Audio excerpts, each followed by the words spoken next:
Hello everyone. तर गणपती अगोदर मला ना एक गिफ्ट आलेलं होतं जे मी अजूनपर्यंत ओपन नाही केलेलं आहे. मी तसंच ठेवलेलं आहे आणि ते मी आत्ता ओपन करते आणि मी खूप जास्त एक्सायटेड आहे ते बघण्यासाठी काय आहे. मम्मीने असं पॅक करून ठेवलं आहे कारण की मी ते बघावं नको म्हणून.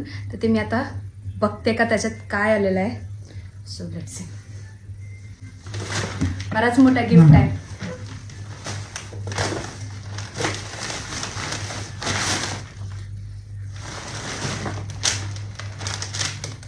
माझे फोटो आहे.